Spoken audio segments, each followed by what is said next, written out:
Exodus chapter 13. Consecration of the firstborn. The Lord said to Moses, Consecrate to me every firstborn male, the first offspring of every among the Israelites belongs to me, whether human or animal. Then Moses said to the people, Commemorate this day, the day you came out of Egypt, out of the land of slavery, because the Lord brought you out of it with a mighty hand. Eat nothing containing yeast. To die in the month of Aviv, you are leaving. When the Lord brings you into the land of the Canaanites, Hittites, Amorites, Hivites, and Jebusites, the land he swore to your ancestors to give you, a land flowing with milk and honey, you are to observe this ceremony in this month. For 7 days, eat bread made without yeast, and on the seventh day, hold a festival to the Lord. Eat unleavened bread during those 7 days. Nothing with yeast in it is to be seen among you, nor shall any yeast be seen anywhere within your borders.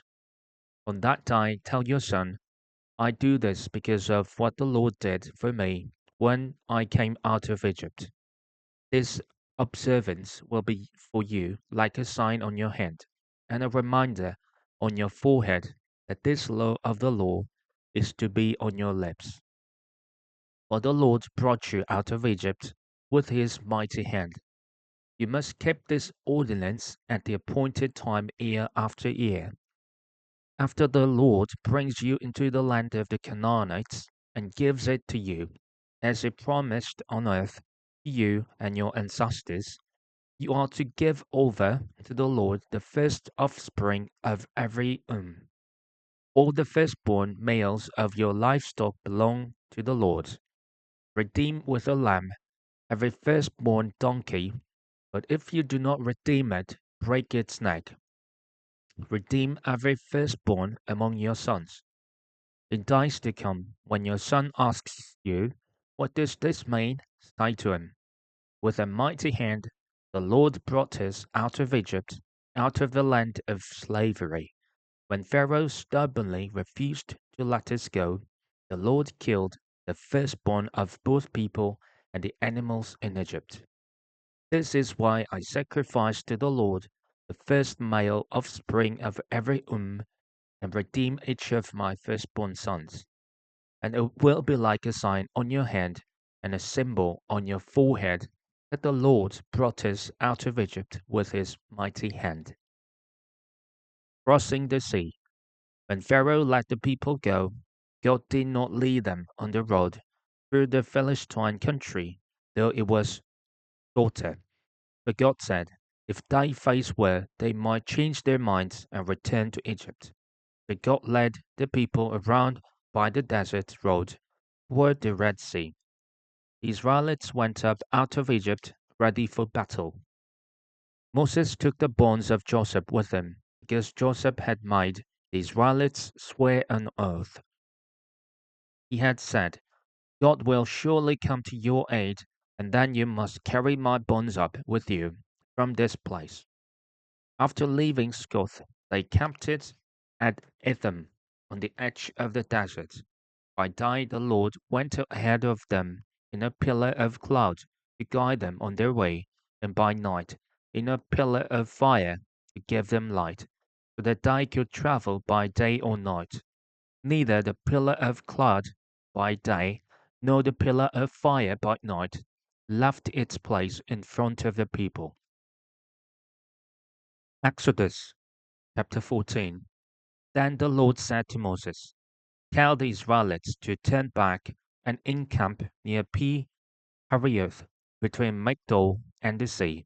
They are to encamp by the sea, directly opposite Baal Zephon. Pharaoh will think the Israelites are wandering around the land in confusion, hemmed in by the desert. And I will harden Pharaoh's heart, and he will pursue them. But I will gain glory for myself through Pharaoh and all his army, and the Egyptians will know that I am the Lord. So the Israelites did this. When the king of Egypt was told that the people had fled, The Pharaoh and his officials changed their minds about them and said, "What have we done? We have let the Israelites go and have lost their services." So he had his chariot made ready and took his army with him. He took 600 of the best chariots, along with all the other chariots of Egypt, with officers of all of them. The Lord hardened the heart of Pharaoh king of Egypt, so that he pursued the Israelites, who were marching out boldly. The Egyptians, on Pharaoh's horses and chariots, horsemen and troops, pursued the Israelites and overtook them as they camped by the sea near Pi Hahiroth, opposite Bar Zephon. As Pharaoh approached, the Israelites looked up, and there were the Egyptians marching after them.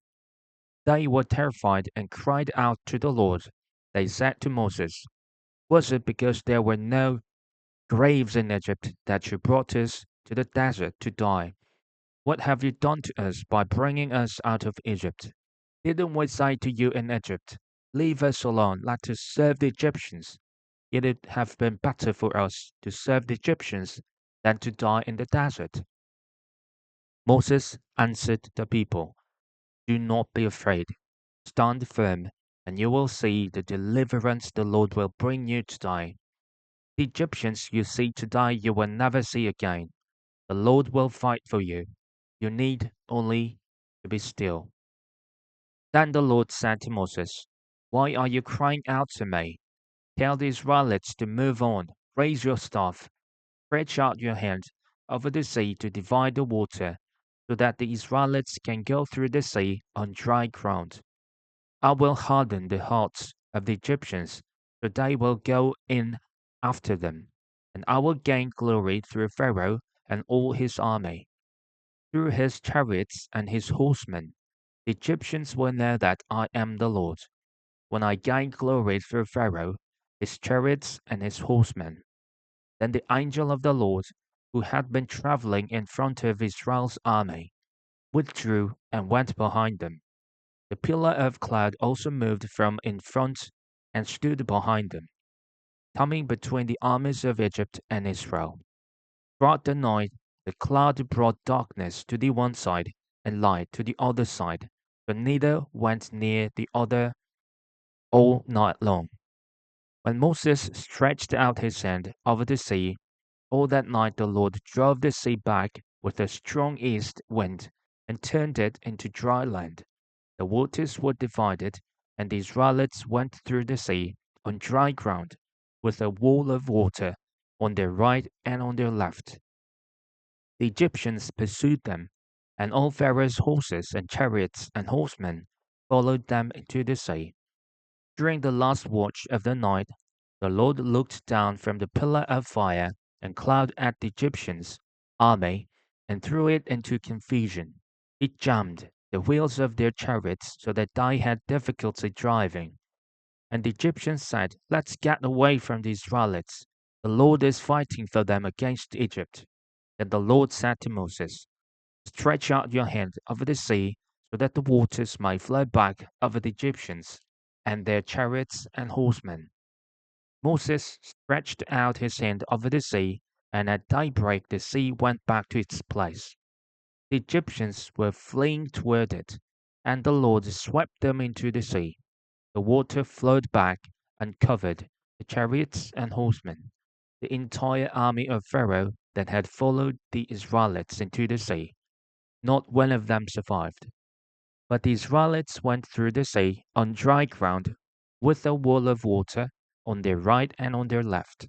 That day the Lord saved Israel from the hands of the Egyptians, and Israel saw the Egyptians lying dead on the shore.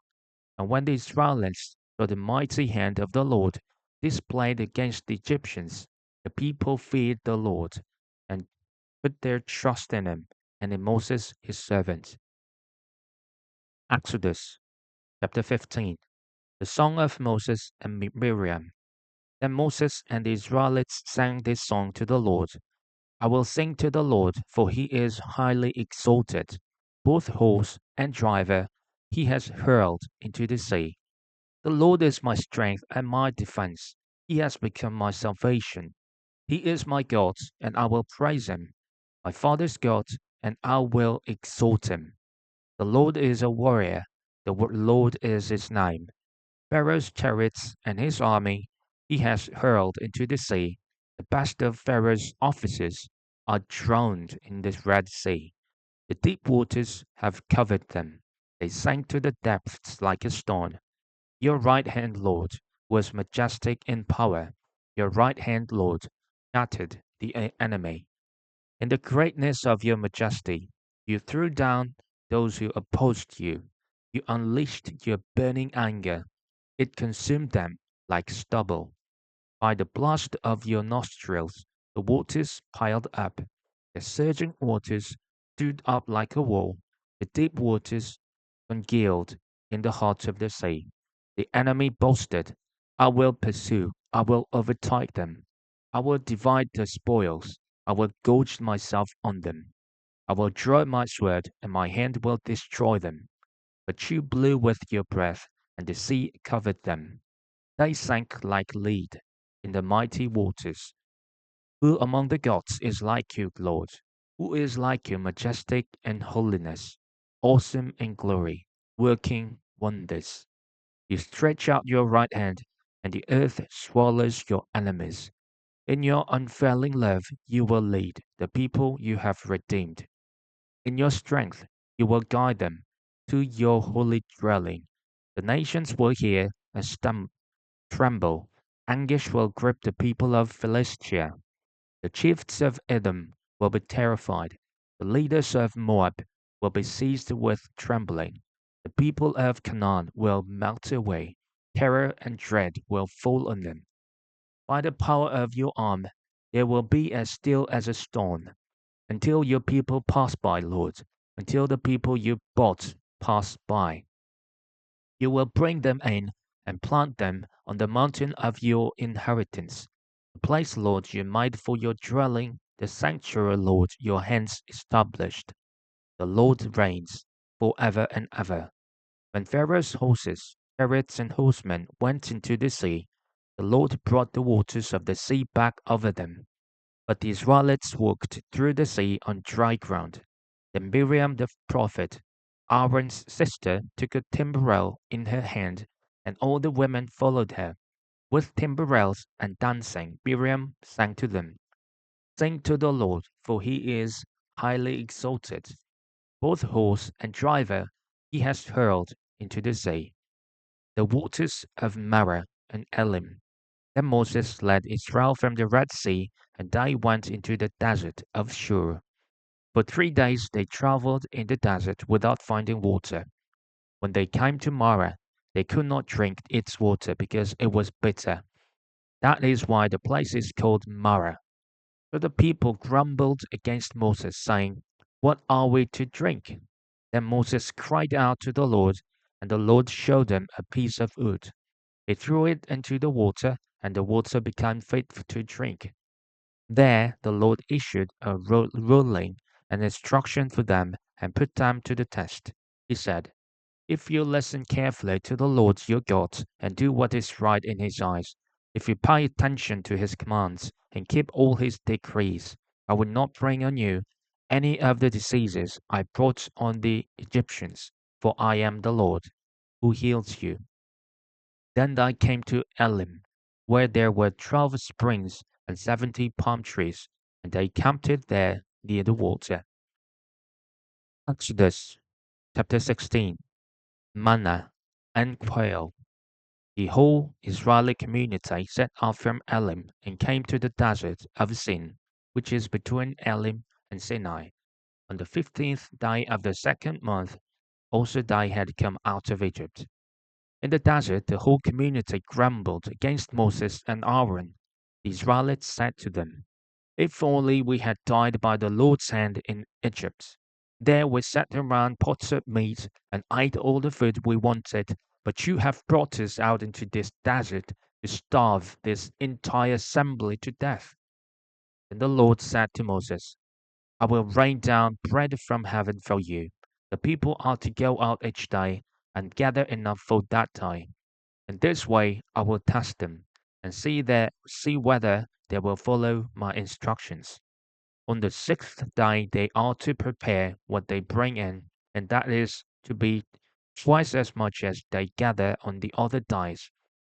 So Moses and Aaron said to all the Israelites, in the evening you will know that it was the Lord who brought you out of Egypt, and in the morning you will see the glory of the Lord, because he has heard your grumbling against him.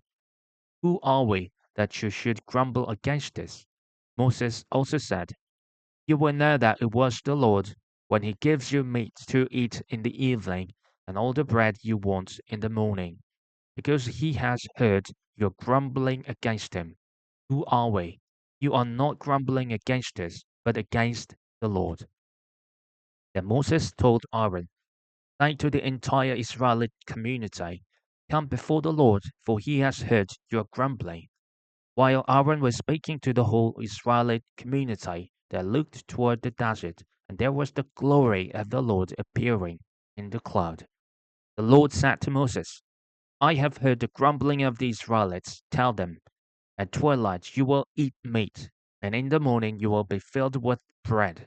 Then you will know that I am the Lord your God. That evening, quail came and covered the camp, and in the morning there was a layer of dew around the camp. When the dew was gone, thin flakes like frost on the ground appeared on the desert floor. When the Israelites saw it, they said to each other, what is it? But I did not know that what it was. Moses said to them, it is the bread the Lord has given to you to eat. This is what the Lord has commanded. Everyone is to gather as much as they need. Take an omer for each person you have in your tent. The Israelites did as they were told. Some gathered much, some little. And when they measured it by the omer, the one who gathered much did not have too much, and the one who gathered little did not have too little. Everyone had gathered just as much as they needed. Then Moses said to them, no one is to keep any of it until morning. However, some of them paid no attention to Moses. They kept part of it until morning, but it was full of maggots and began to smell. And Moses was angry with them.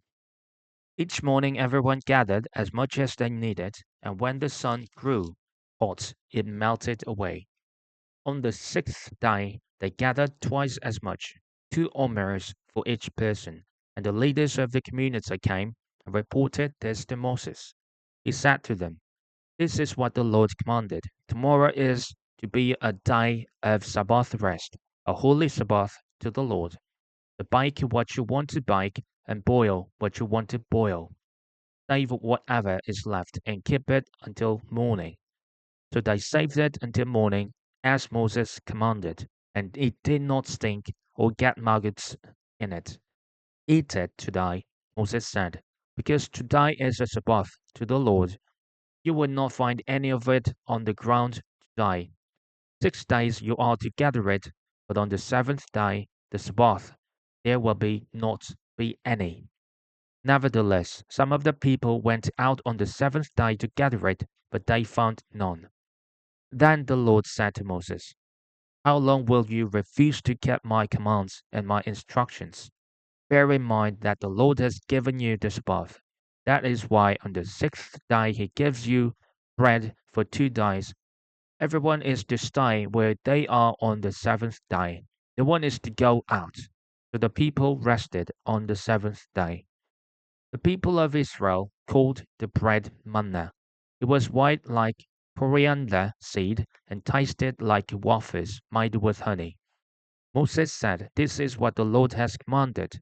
Take an omer of manna and keep it for the generations to come, so that I can see the bread I gave you to eat in the wilderness when I brought you out of Egypt. Then Moses said to Aaron, take a jar and put an omer of manna in it, then place it before the Lord to be kept for the generations to come. As the Lord commanded Moses, Aaron put the manna with the tablets of the covenant law so that it might be preserved. The Israelites ate manna 40 years until they came to a land that was settled. They ate manna until they reached the border of Canaan. An omer is one tenth of an ephah.